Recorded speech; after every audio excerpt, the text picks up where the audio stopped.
Bonjour et bienvenue sur les éditos de Nelive, et aujourd'hui on va faire un sujet très épineux. Alors c'est suite à la vidéo de Danmachi, je me suis rappelé d'une chose et même j'ai constaté quelque chose. Il manquait la première et la deuxième saison de Danmachi.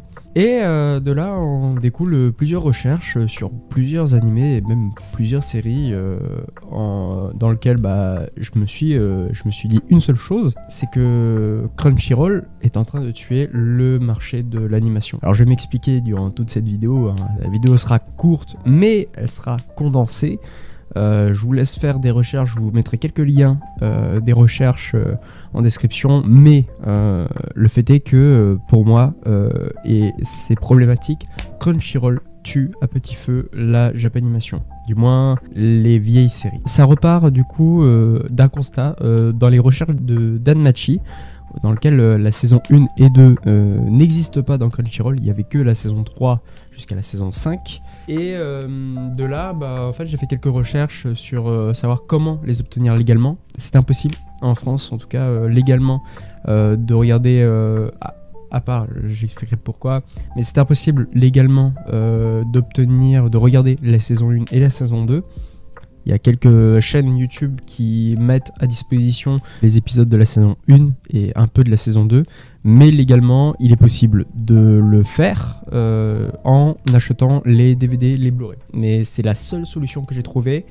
Et c'est ça qui pose problème quand aujourd'hui on voit que, on va dire, le marché du streaming, c'est quelque chose de primordial et d'important aujourd'hui. Et juste voir que Crunchyroll enlève une partie de ces séries, ça fait un peu mal au cœur. Et du coup, ça vient en fait, ça repart de très loin de pourquoi ces séries n'existent pas ou ces séries ne sont pas dans le catalogue de Crunchyroll. Alors, je compte pas ADN parce qu'ADN, c'est particulier. Et ADN met du temps à sortir des œuvres.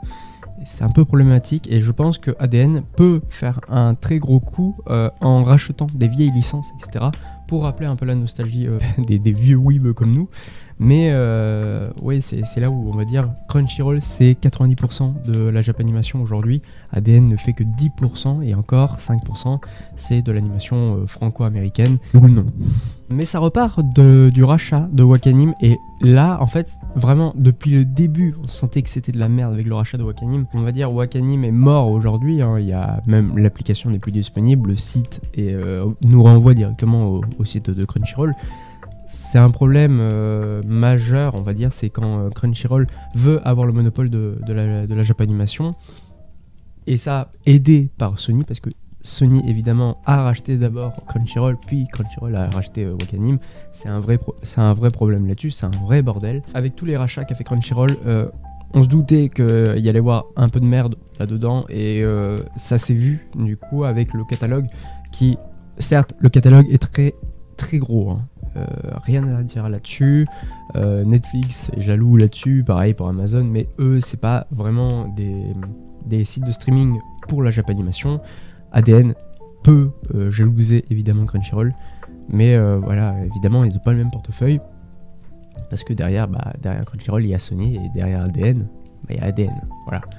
Donc ça peut poser problème là-dessus, et le rachat de Wakanim a empiré les choses. Donc on a beaucoup de licences aujourd'hui qui n'existent plus, qui ne sont plus disponibles. Et moi ça me fait mal au cœur parce que du coup il y avait plein de séries que je connaissais qui étaient sur Wakanim, hein, évidemment. Même les plus connus, Rascal Doesn't Dream, un truc dans le genre, de Bunny Girl. Il n'y a que la saison 1 et pourtant il y a 2 films qui sont sortis.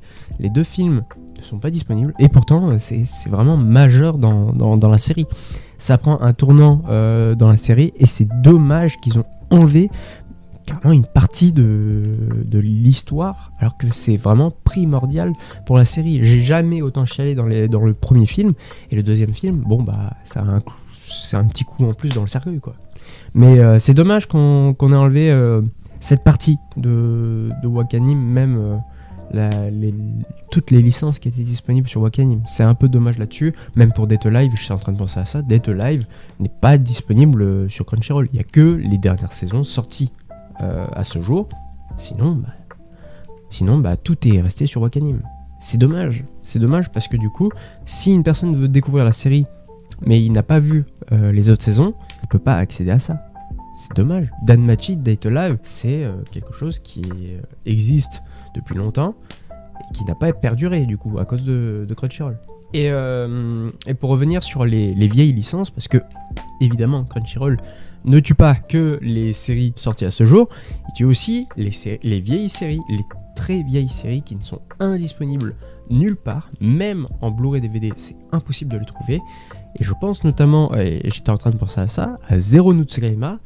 Il y a 4 saisons, les 4 saisons n'existent plus. Légalement, c'est impossible de les avoir. Légalement. C'est une dinguerie. Et du coup, je me dis, mais pour toutes les vieilles séries, qui va prendre le relève? Et c'est là où je rejoins un peu l'idée de ADN. Si vous m'écoutez, c'est le moment parfait pour racheter ces vieilles licences parce qu'elles ne coûtent plus rien. Ces licences ne coûtent plus rien. Mais pour les nostalgiques, pour les personnes qui veulent avoir un peu de contenu, du vrai contenu, n'hésitez pas. C'est le moment jamais de racheter ces licences pour un petit rond. Un jour, il y a une personne qui va dire « Tiens, cette série, elle est pas mal et elle date d'il y a longtemps. » Ça va faire un gros coup. Ça va faire un gros coup marketing là-dessus. Et moi, je pense que c'est vraiment la bonne solution sur le long terme de racheter des vieilles licences et de les ramener au goût du jour. Ça se fait actuellement. Il y en a, ils sont en train de fuiter une possible saison 1 d'un remake de One Piece. Ouais, c'est le moment de profiter. Peut-être qu'il y aura un remake de Zero no Tsukaima parce qu'il y a 4 saisons. C'est une série qui a été connue, qui est aujourd'hui un peu encore dans les vibes des Japonais. Mais ouais, c'est peut-être même pour les nostalgiques comme nous, comme les vieux weebs qu'on est, c'est le moment les gars. Il faut nous faire rappeler cette nostalgie parce que la nostalgie, ça marche.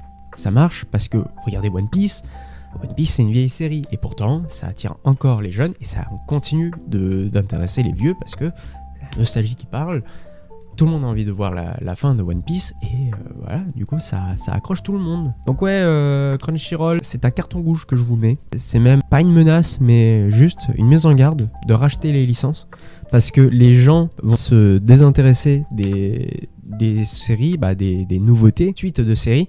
Mais comme ils n'ont pas l'accès à ces séries, parce que du coup ils n'ont pas découvert les autres séries, ça va désintéresser les autres séries et du coup perdre de l'intérêt sur l'abonnement Crunchyroll. C'est une mise en garde, mais pas une menace. Mais juste pour prévenir que si jamais ils ne font pas ça, ça peut porter préjudice sur eux. Voilà. Merci à tous d'avoir regardé cette vidéo. Voilà, je sais que en ce moment c'est pas trop plaisant niveau manga, animé, etc. On revient avec du lourd parce que la prochaine vidéo ce sera du coup le dernier du mois, le dernier dimanche du mois et du coup ça veut dire notre vidéo en duo avec Macrage. J'espère qu'elle vous plaira et on a essayé de faire en sorte de sortir les vidéos un peu en avance pour qu'on ait le temps d'organiser cette dernière vidéo en duo. Cette vidéo en duo du mois. Donc voilà, on met un peu plus les moyens, etc. Et pareil, au niveau du montage, je me fais plaisir. Voilà. J'espère qu'elle vous plaira et n'hésitez pas à dire tout ça dans les commentaires. C'était Nelive en solo. Ciao.